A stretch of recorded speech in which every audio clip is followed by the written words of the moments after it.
a rather disappointing evening for British boxing, which was Nick Ball losing his WBA featherweight title to Brandon Figueroa. You were both there.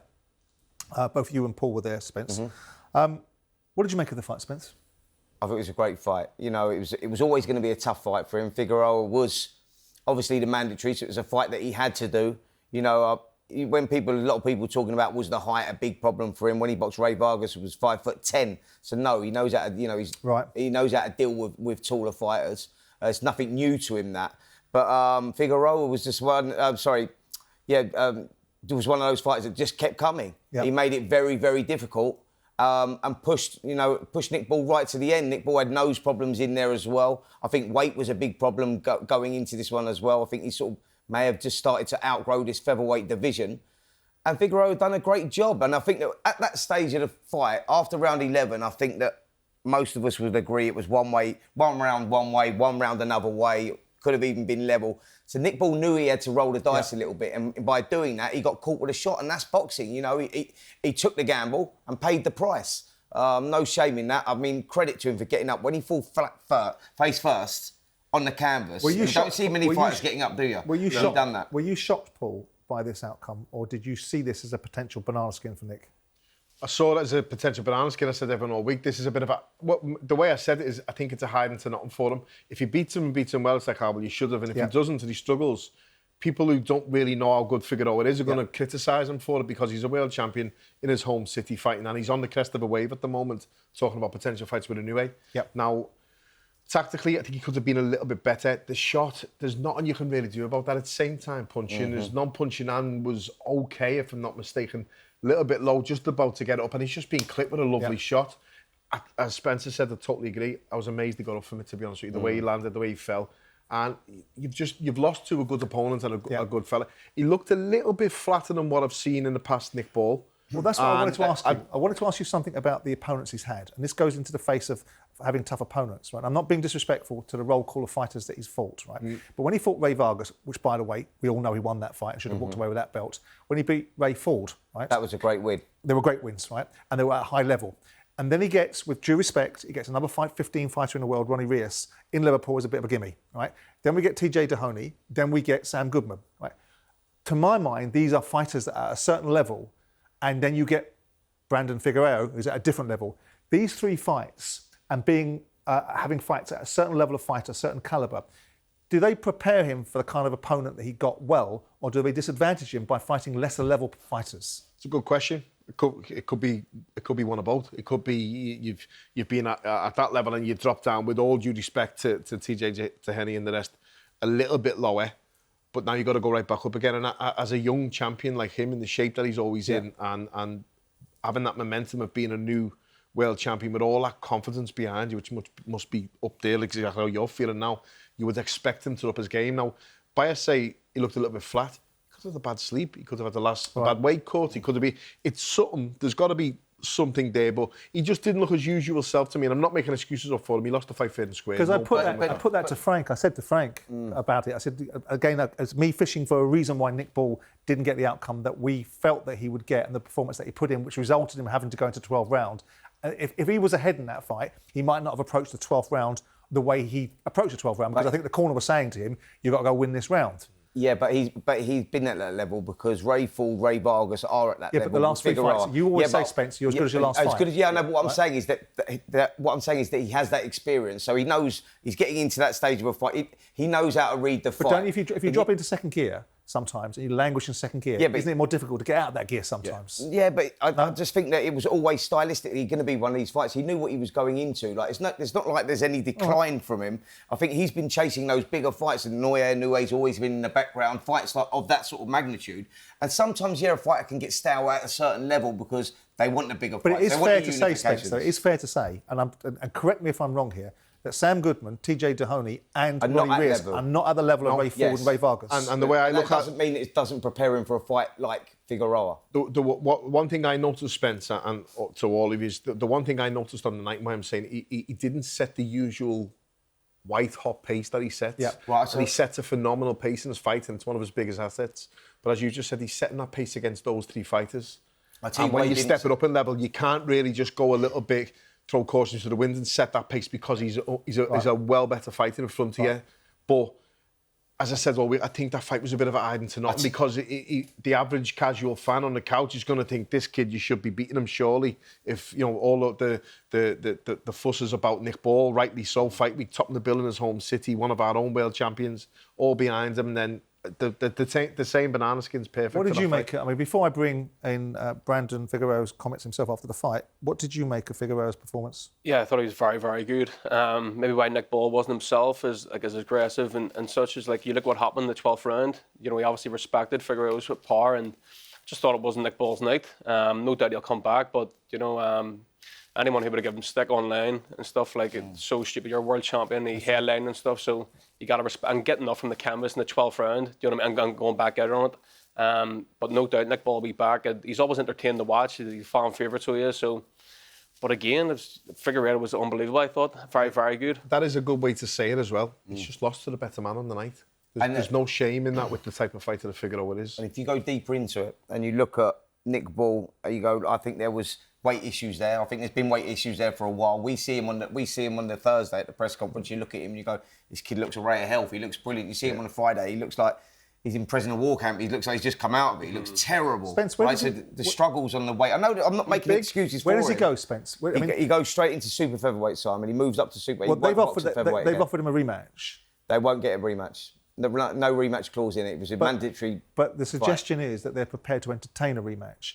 If they are prepared to entertain a rematch, does he take that rematch and do what Joe Joyce did, which was going against an opponent that's damaged him and then damaged again, or does he move away and go into a different division? Is that what you're suggesting? He moves away and goes into a different division. From certain conversations I've had with people in and around it, I think his days at featherweight are finished. How does that sit with the fighter, by the way? If you're world champion and you get beat by somebody, and ultimately you believe that you could have beaten that guy, how does it sit with a fighter when you've lost a world title? Is the world champion? It depends the circumstances surrounding it. What I said to you there. I don't want to throw this to Lewis because he's not lost a world title. I think. Too sorry. Yeah, I think he's outgrown the weight. I mean, you tell us. Yeah, well, it happens. If you're saying it about his weight and stuff, then there's no doubt that he should move up. Because if you're staying at that and you're struggling, especially a hard fight like that, you're just knocking miles off your career. So you are. So I think a fresh start super featherweight would be the right idea. I said on the weekend, it'll be a great rematch should it happen. And I made sure I said that because obviously I know it's a mandatory defence. I know there's not. I had a couple of idiots comment and pipe it up. There is no rematch clause. I get it. But it wouldn't be the first rematch that's happened for world title fights where there wasn't a clause in there. Yeah. And I think it was a good fight and a close fight. And I had it probably level after 10. It was really probably tough to score. But I would want to see that again. And I think most average boxing fans that watch that fight would want to see it again. So there is room for the rematch. Yeah. But as you say, only Nick and his team will know, and Spencer obviously, whether he's going to be moving up in weight or staying at the same weight. Part of the team. Well, as I mentioned a moment ago, why don't we have a listen to Brandon Figueroa's vantage point after the fight. Man, it feels amazing. Nick Ball came to fight in front of his home fans. He had to give it his all. Nothing but respect for him. He gave it all. He had a lot to risk. Man, I just left it on the ring. I felt like I was dominating the whole fight. I felt like he was coming back in the middle rounds, but then I finished it strong. Did you feel going into that last round then you didn't necessarily need to win, even though Manny Robles told me that he wanted you to finish strong? Yeah, I felt like I was in control, dominating. I was pretty relaxed, calm, cool, collected. But he said, go out there and give him more, kid. And I said, all right, I'm going to give him my all. And I caught him with that short left hook, and I hurt him. Where do these incredible punch kind of volumes come from? Were you punching your way out of the cot as a child or something? Yeah, me and my older brother Omar Figueroa Jr., we've always had a great engine. We work really hard, and I feel like that's where it comes, working hard in the gym, mountain runs. My coach Manny prepared me to the best. We were throwing over 1,000 punches, sparring 12, 14 rounds even in the gym against tough opponents. Big shout out to Andrew Sosa and Veneno, my sparring partners, and I was literally throwing over 1,000 punches. We were talking about Nick Ball winning tonight and chasing a fight with Noye Nui. Are you after that fight as well? Of course, the best of the best. I want the best of the best. Carrington, all the world champions at 26, let's get it, baby. Post the fight, directly post the fight, we saw a little bit of a commotion in the ring, Paul. It wasn't Alan Minter versus Marvin Hagler sort of commotion, but what was all that about? I saw a bit of it from as I was just walking out the arena. I've been there all day, by the way. I had obviously Steve Clark, who I managed fighting, and he'd won, and we stayed in must have been event, and then I just thought, like, let's just get out quick. As soon as Nick had sort of hit the floor, I thought, like, just get to the side door. But then I can see the cups being thrown, I can see everything else being thrown. My point on it, my take on it all, it's unsavoury. I don't like seeing that. If I win a world title fight in someone else's backyard, I'm going to celebrate until I can. What gets the home team riled up is when one of the away team is running over and doing it right in the face, and then they're going to react. With me, unfortunately for me, or fortunately for me, every time I'm in a corner or every time I'm involved with a fight, it's my brother. It's so... People doing that, to me, if my brother was on the floor, I would react completely. But it's not like sore losers type stuff. It's the celebrating after. That's all it is. And listen, they should be able to rightly celebrate. They've just won a world title in the opponent's backyard, as I said. But I think if you watch it back again, you might see something different. But I don't agree with like things getting thrown in the ring and all that. That's not odd hours. But what you have to understand with boxing nowadays is obviously everyone's there. They're having a drink. They're not really in control of it, and fans will do that. Obviously, Nick losing takes us down to 5 world champions. I mean, in the great scheme of things, for a country of this size, when you look at it and say we've got 5 world champions, obviously one sitting with us now, that's not a bad reflection of British boxing, is it? I think it's a good reflection of British boxing. You know, when you go back just, I don't know, 12 months or so when Nick Ball was the only reigning world champion, I think that, you know, there's a little surge coming again, down to the likes of someone like Lewis Crocker, you know, and I think that, I think we're in a good space right now. You know, we're a tiny little island. I think, you know, historically we've always done really well. You know, we have our ups, we have our downs, but at the moment we're sort of like, sitting there or thereabouts. In the rankings of all the various countries, we're 3rd, right? At the top of the rankings are the Yanks with 19 world champions. Amongst them, they've got Shakur Stevenson, they've got Devin Haney, they've got David Benavidez. We have criticised and talked about the lack of heavyweights coming from the American side, from the side of the pond, given the fact that these people seem to have been drafted into the NFL and other sports. How impressive do you think the current crop, given there's 19 world champions in America, how impressive do you think that crop of fighters are? I think they're very impressive. I think that the problem is when they're not dominating the heavyweight division. The heavyweight division obviously is the most attractive division. It's the pinnacle, not just of boxing, pinnacle of sport in many ways. You know, if you look historically with your Mike Tysons and, you know, your Lennox Lewises and all those guys, you go like, that is the spot, and everything else trickles off that, you know. And I think that's why Americans have maybe got some criticism, because they're not dominating the heavyweight division like they used to. Well, we've got 3 in your division alone, haven't we? We've got Rolly Romero, we've got Barrios, and we've got Devin Haney. When you look at those 3 fighters, and eventually you're going to probably get your hands on one of them, aren't you? What do you think of them?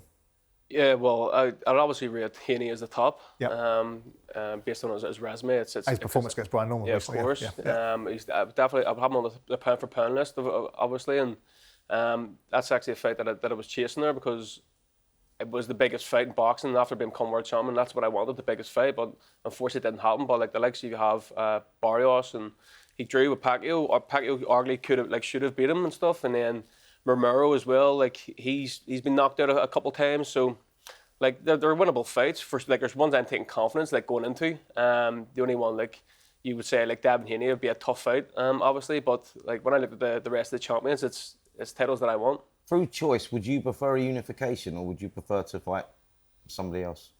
Unification all day long. You know, I'm in this game for the biggest fights and the belts, and that's what I want. Like after. Not looking to Paro, but I will be Paro, and I will want a unification next. See, the difference between certain fighters' mindsets, the reason I asked that question is because certain fighters want the glory, and off the glory, you get the financial reward. And certain fighters that are chasing the money, you go, well, what really is it? That's what I was going to mention before, though. So I think that's an age thing or a stage thing where you are in your career. If you're in your mid to late 30s, you finally win the world title, you want to cash in as much as you can. If you're younger and you win a world title, you want all the belts then. You want to go again and again and again. Yeah, but I'm saying there's fighters in this world that, without world titles, only want the money. They're getting paid. Big fights, where the money's going. That was the point I'm making, whereas someone like Lewis, you go, his dream as a kid is to win a world title. The financial reward comes off the back of it.